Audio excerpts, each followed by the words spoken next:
inside your box, you're going to have your snow blower. I'm going to give you some 5W30 oil. This is an accessory here for your chute. We're going to get into that. This is your chute. They also give you this instruction manual with the accessories needed to attach all your little things here. And then this is your handle. Here we have your setup instructions, which gives you a detailed layout of where every piece of your Briggs and Stratton snowblower goes. First, you want to take your handle here, and you want to take it and you want to put your handle on in here like so.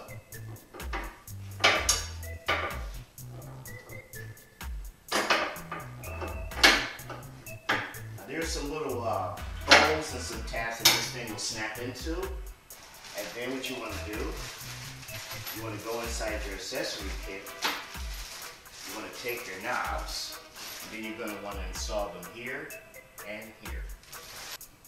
Now when you go into your accessory kit, for each side you're going to have this knob, and then you're going to have your bolt, and then there's going to be a washer on there. Now make sure you put that washer on, and we're going to put the bolt in on the inside and then screw the knob in on the outside.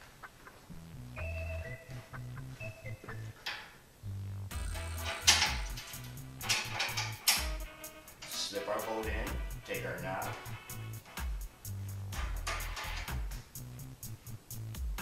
and then we're going to do the same thing on the other side.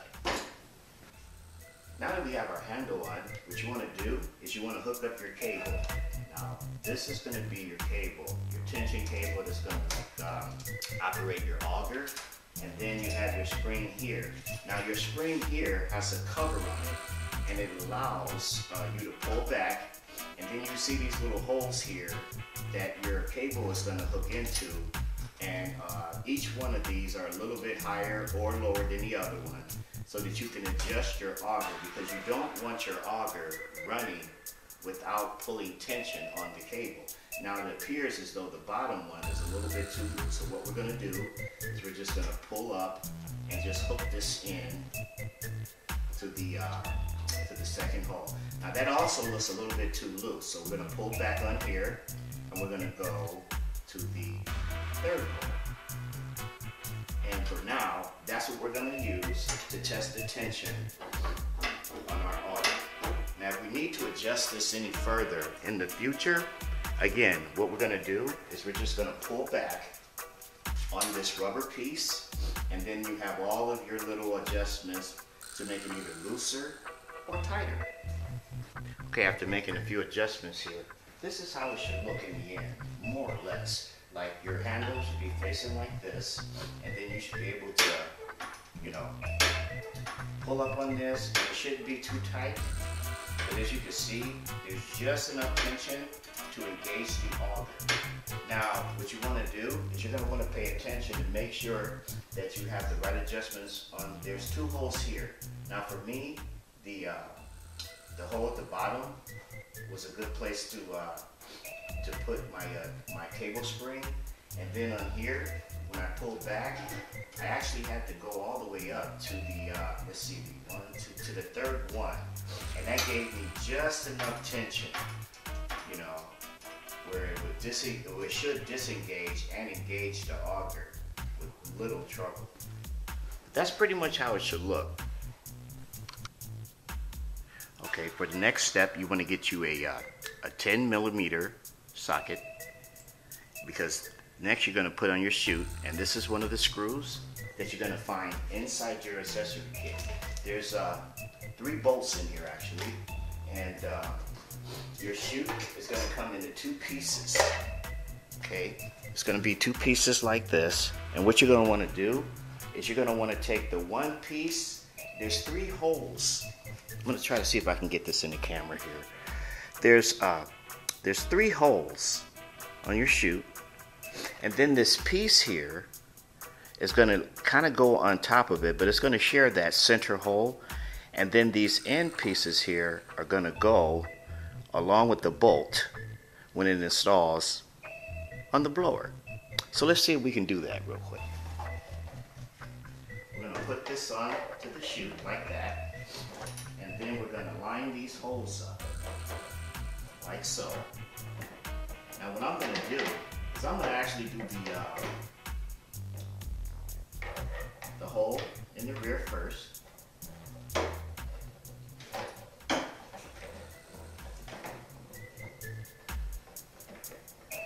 going to make sure that's on the chute, and it's going to be lined up here. And then I'm going to take my socket,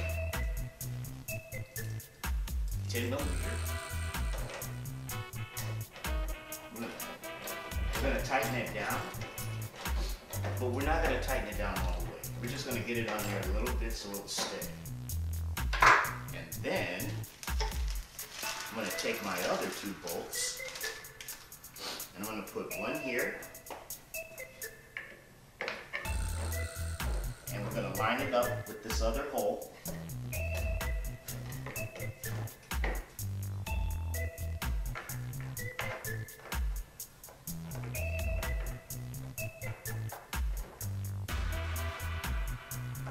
This may take a little wiggling to get it in there. Okay, we got it in there. And you know what? There's actually a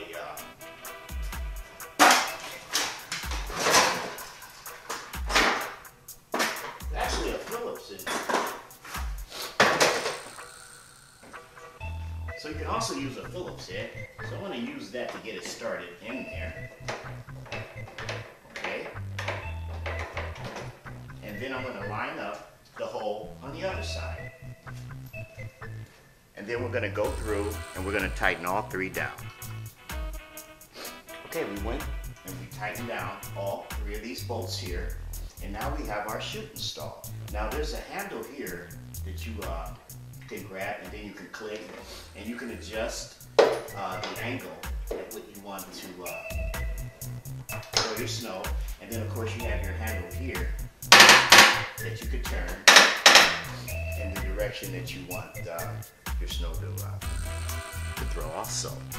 Alright, now next thing we're going to do is we're going to add our oil and our gas. Once again, your Briggs and Stratton's does come, at least mine did, it did come with some 5W30 oil, and of course it didn't come with gas. So what we're going to do, make sure you put your oil here, and then you put your gas here. Okay, we got the gas and the oil in. Now, one thing I want to point out, I don't think this is the electric model, at least I didn't order it, but there were a couple of keys that came with it, and they were installed on this little hook thing by the pull cord. And here's the key right here. So what they're telling you to do to start this thing is, this is your choke, this is your primer, and this is the key. There were 2 keys, and I put one aside, and then I'm going to put this key in here. So they're telling you to turn this key to the on position, turn the choke to the on position, and in cold weather, you're supposed to hit this prime a couple of times. So we're going to hit that because it's cold and, of course, it's new. So now that we've done that, we're going to go ahead and try the pull start. And then once it does start, we're supposed to take this choke and then turn it back to the off position. All right. So this will be the Maiden Start. Now, I didn't take that, there was a metal piece on the pull cord. I'm guessing I still have to screw it in somewhere. I just actually noticed that. So I'm just going to pull this pull cord a couple of times, and hopefully the auger doesn't engage. Alright, so let's see what happens. First start, baby! And the auger hasn't engaged. So that's actually a good thing. So we're going to let this thing warm up. It's doing its very first start. And it pulled on the first time. I'm really happy about that. Hey, that's why I like Briggs and Stratton. So what we're going to do, we're going to let this thing warm up, and then we're going to move the wife's truck, and we're going to come back, and then we're going to blow some snow. And after forgot to turn the choke back to normal, but it was sputtering because I forgot to turn that. So I just turned the choke back to normal, and this is how it runs. No more sputtering, by the way.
And here's your finished product. Look at that. Not bad. A job well done. Got it all the way down to the driveway. Look at that. Zoom in. Not bad. Thank you for joining me on this setup, assembly, and review of the Briggs and Stratton snow thrower. Thanks for watching.